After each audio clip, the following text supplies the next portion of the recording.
Determinants के बारे में मैंने आपको बेसिक चीजें बता दी थी। आज हमको शुरू करना है minors and cofactors. Minors and cofactors से स्टार्ट करना है डिटर्मिनेंट्स में। सो प्रॉपर्टीज को मैं स्किप कर रहा हूं, उसके आगे बढ़ रहा हूं, माइनर्स एंड कोफैक्टर्स पे आ गए हैं। ठीक है, आप समझिएगा माइनर्स एंड कोफैक्टर्स क्या होते हैं। सो माइनर का मतलब क्या होता है ये समझते हैं सबसे पहले। तो कह रहा है if we take the element of the determinant and delete या फिर remove the row and column which is containing that element, the determinant left is called the minor of that element। मतलब क्या हुआ, ये तो अंग्रेजी में लिखा है, हिंदी में समझते हैं देसी भाषा में। जैसे हमको ये एक डिटर्मिनेंट दिया है, इस डिटर्मिनेंट के ये अलग अलग एलिमेंट्स है, अलग अलग नंबर्स है, A11, A12, A13, A21, A22, A23 and so on. ठीक है, हमको अगर माइनर निकालना होता है तो माइनर एक एक एलिमेंट का निकलता है अलग अलग। ठीक है, सो जैसे हमको फर्स्ट एलिमेंट का माइनर निकालना है तो फर्स्ट एलिमेंट का माइनर कैसे निकालेंगे। फर्स्ट एलिमेंट का माइनर निकालने के लिए ये जिस रो में आ रहा है और ये जिस कॉलम में आ रहा है उसको हटा देंगे, जो बचे हुए एलिमेंट्स हैं उनका एक डिटर्मिनेंट बना देंगे 2/2 का।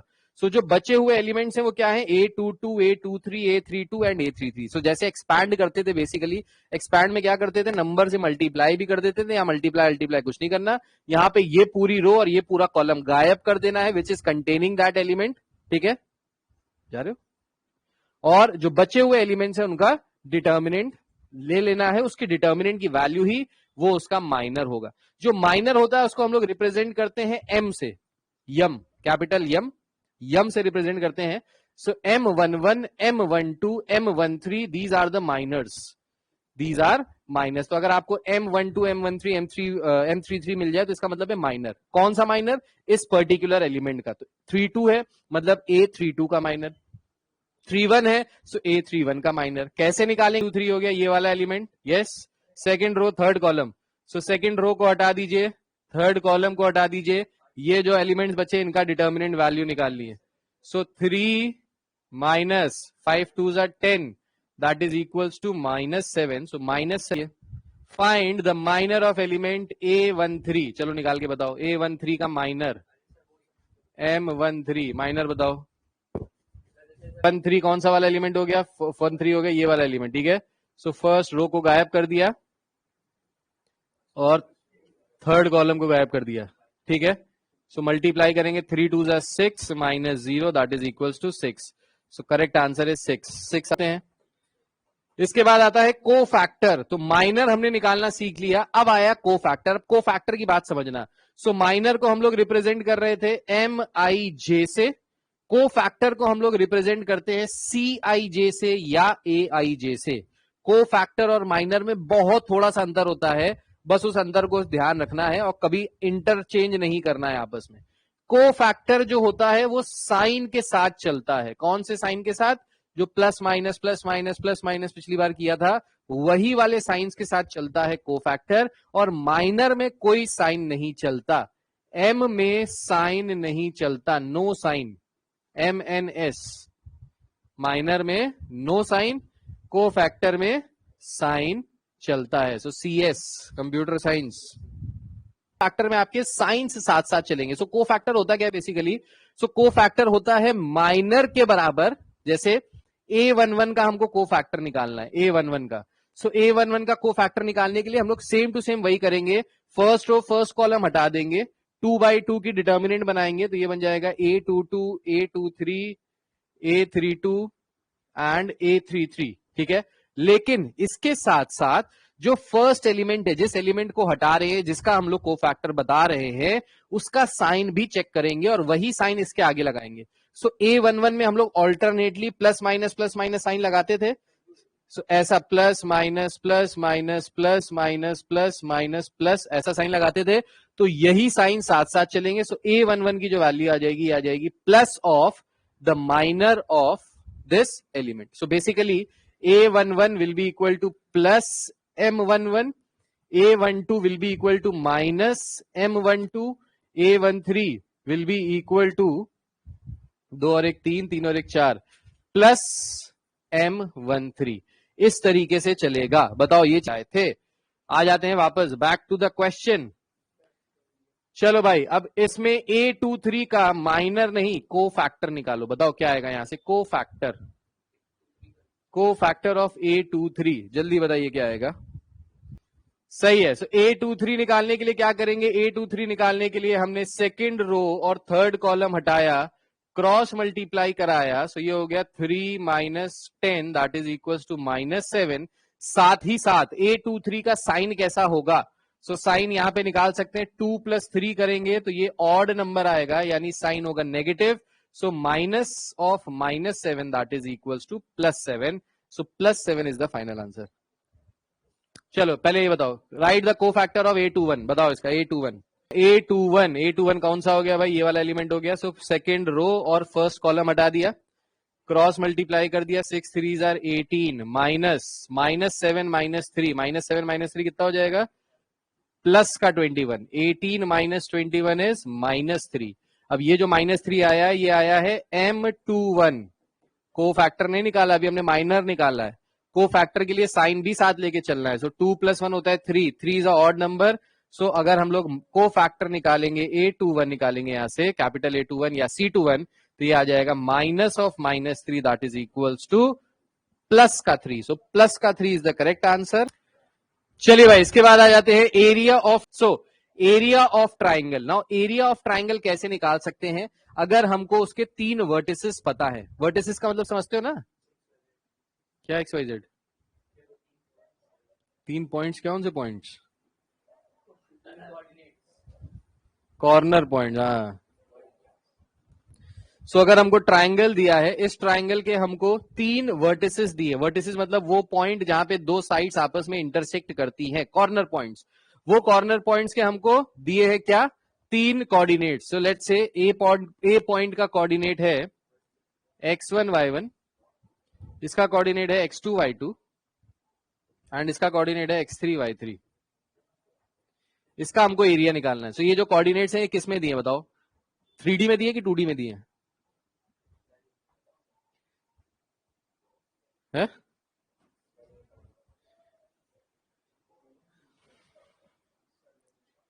2D, वेरी गुड, 2D है, 2 डायमेंशन है भाई, एक्स और वाई है, जेड नहीं है, तो 2 डायमेंशन ही है। ठीक है, चिंटू क्वेश्चन पूछते हैं उसमें तो बता दिया करो।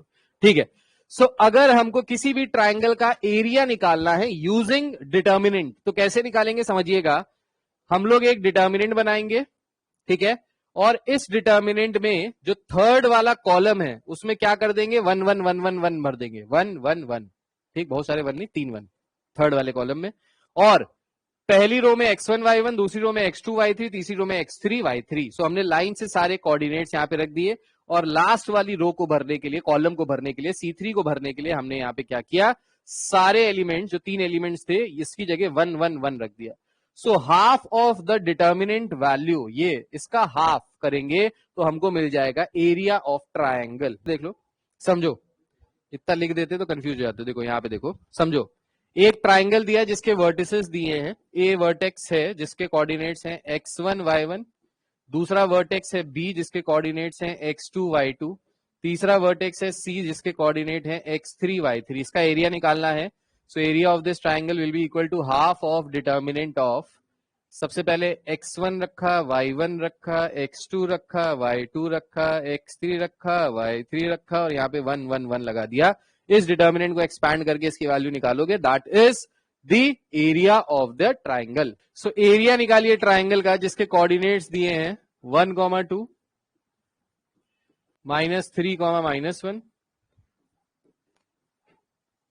1, -4। चलिए इसका एरिया निकालिए। चलो भाई जल्दी से देख लेते हैं क्या आंसर आ रहा है। सबकी सिट्टी विट्टी घूमे, सन्नाटा छाया हुआ है चारों तरफ। 8 है, हाफ ऑफ 1 2 -3 -1 1 -4 1 1 1। सो इसको सॉल्व कर लेंगे यहाँ पे। सो इसको सॉल्व करते हैं यहाँ पे।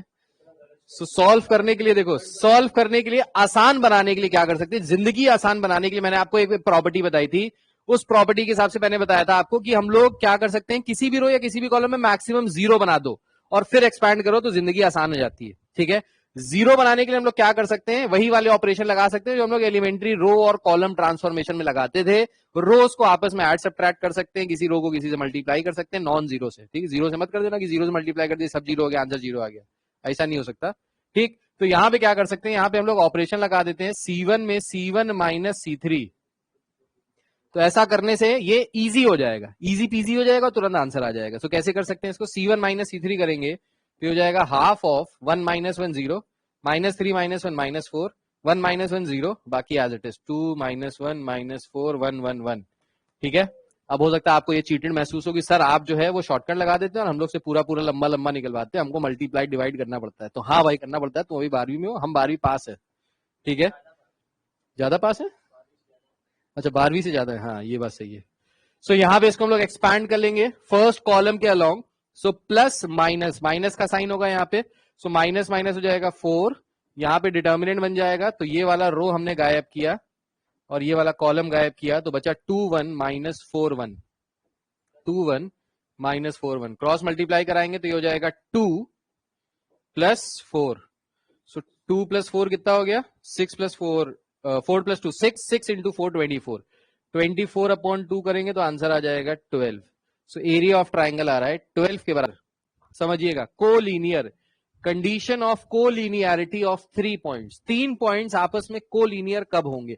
कोलीनियर का मतलब क्या होता है पता है, कोलीनियर का मतलब होता है दो या दो से ज्यादा पॉइंट्स जो एक ही लाइन पे लाई करें, एक सेम स्ट्रेट लाइन पे लाई करने वाले दो या दो से ज्यादा पॉइंट्स को कहते हैं कोलीनियर, कोलीनियर पॉइंट्स, इसको क्या कहते हैं, कोलीनियर पॉइंट्स। ठीक है, सो एक स्ट्रेट लाइन पे दो या दो से ज्यादा पॉइंट्स अगर लाई करें तो उनको कहते हैं कोलीनियर पॉइंट्स। अब समझिएगा, अगर हमको प्रूफ करना है, हमको पॉइंट्स दिए हैं जिसके कोऑर्डिनेट्स दिए हैं, let's say x1 y1 x2 y2 and x3 y3, ये 3 पॉइंट्स दिए हैं जिनको हमको प्रूफ करना है ये कोलीनियर है।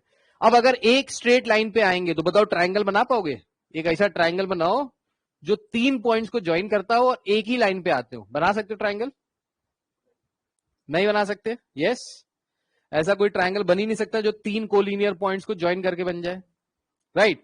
इसके लिए क्या होना चाहिए, मिनिमम एक पॉइंट कहीं ऊपर कहीं नीचे होना चाहिए, अगर ऐसे हो जाता तो ट्राइंगल बन जाता, लेकिन एक स्ट्रेट लाइन पे है तो ट्राइंगल बनेगा ही नहीं। सो बेसिकली हम लोग ये कह सकते हैं कि अगर हम लोग उसका एरिया निकालें, किसका, ये 3 वर्टिसेस माने इसको, और 3 वर्टिसेस का एरिया निकालें, तो ट्राइंगल जब बनेगा ही नहीं तो उस केस में क्या हो जाएगा कि जो ट्राइंगल का एरिया हो जाएगा वो किसके बराबर हो जाएगा, शून्य के बराबर। किसके बराबर, शून्य के बराबर। क्लियर, इसके बाद बताते हैं adjoint and inverse of a matrix. अब आ जाओ मेन टॉपिक पे, जहां से 6 नंबर का क्वेश्चन सेंट परसेंट आएगा, सेंट परसेंट मतलब 100% आएगा ही आएगा। Adjoint and inverse of a matrix देखो कैसे निकालते हैं। सो इनवर्स ऑफ अ मैट्रिक्स के बारे में आप लोग को ऑलरेडी बता चुका है elementary row transformation column transformation से, कि जो इनवर्स आती है किसी भी मैट्रिक्स की वो यूनिक होता है। ठीक है, अच्छा, इनवर्स निकालने के दो तरीके होते हैं, पहला तरीका ईआरटी ईसीटी जो आपको बताया था, दूसरा तरीका होता है यूजिंग डिटर्मिनेंट। फॉर्मूला होता है A inverse, inverse of a matrix is equals to adjoint of A upon determinant of A. अब एक चीज समझिएगा, मैंने लास्ट क्लास में आपको बताया था दो तरीके की मैट्रिसेस होती हैं, एक होती है सिंगुलर और एक होती है non singular. Yes, singular matrix एक ऐसी मैट्रिक्स होती है जिसका डिटर्मिनेंट 0 के बराबर होता है। बहुत इंपॉर्टेंट पॉइंट बताने जा रहा हूं, बहुत इंपॉर्टेंट है, ध्यान रखिएगा। जब भी इनवर्स एग्जिस्ट करेगा किसी भी मैट्रिक्स का, वो तभी करेगा जब मैट्रिक्स नॉन सिंगुलर हो। लिख लीजिए, नॉन सिंगुलर मैट्रिक्स का ही इनवर्स एग्जिस्ट करेगा। सिंगुलर मैट्रिक्स का इनवर्स एग्जिस्ट की वैल्यू अगर 0 के बराबर हो जाएगी तो समथिंग अपॉन 0 जो होता है वो होता है नॉट डिफाइंड। तो नॉट डिफाइंड ए की जो वैल्यू है वो 0 अगर हो जाएगी, किसी भी मैट्रिक्स की डिटर्मिनेंट वैल्यू अगर 0 होगी, उस केस में जो इनवर्स होगा वो एग्जिस्ट नहीं करेगा क्योंकि नॉट डिफाइंड हो जाएगी। Something divided by 0 is not defined. समझ में आया कि नहीं आया, something divided by 0 not defined क्यों होता है, अगर इसका आंसर जानना है तो यूट्यूब पे मैंने एक वीडियो डाला था बहुत बेहतरीन, बहुत साल पहले, कि समथिंग डिवाइडेड बाय 0 इंफिनिटी क्यों होता है, वो देख लेना, वहां से पता चल जाएगा ये। ठीक है, तो सबसे पहला काम होता है, कभी भी आपको इनवर्स निकालना होगा तो सबसे पहले क्या निकालना होगा, डिटर्मिनेंट की वैल्यू।